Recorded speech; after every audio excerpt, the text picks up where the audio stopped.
ใจให้น้องไปหมดบ่เหลือความดีให้ใครน้องเป็นยิ่งคนสุดท้ายพออายตายย้อนความดีจุดที่ตรงนี้เอาไว้เพียงเจ้าเท่านั้นเป็นคนสำคัญของอายเท่าสัวชีวิตตกทุกข์ได้ยากน้องสู้กับอายเต็มที่ยามจนน้องนั้นฮักดียามมีบอกเคยลายใจพอหยุดเอาไว้ถนนของความเพลิดเพลินพอขี่เลือกเส้นทางเดินกับน้องบ่ต้องมีไผมีเจ้าคนเดียวเท่านี้อายก็ภูมิใจโลกนี้คงบ่มีไผมาแทนเจ้าใดแม่คนชีวิต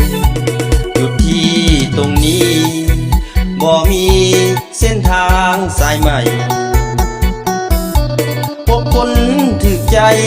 เก็บเอาไว้บ่ให้ห่างหนีน้องคือนางเอกขวัญใจผู้ชายคนนี้น้องเป็นหญิงที่แสนดีอายจริงขอเป็นเพียงน้องคนเดียว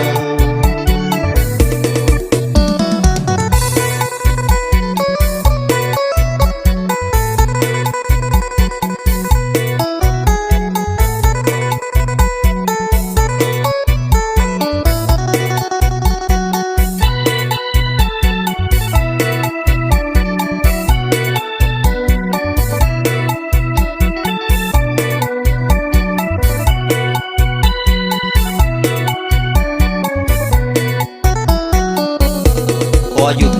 เอาไว้ถนนของความเพลิดเพลินพอขี่เลือกเส้นทางเดินกับน้องบ่ต้องมีไผมีเจ้าคนเดียวเท่านี้อายก็ภูมิใจโลกนี้คงบ่มีไผมาแทนเจ้าใดแม่คนชีวิตจุดที่ตรงนี้บ่มีเส้นทางสายใหม่พบคนถึกใจเก็บเอาไว้บ่ให้ห่างหนีน้องคือนางเอกขวัญใจผู้ชายคนนี้น้องเป็นหญิงที่แสนดีอายจริงขอเป็นเพียงน้องคนเดี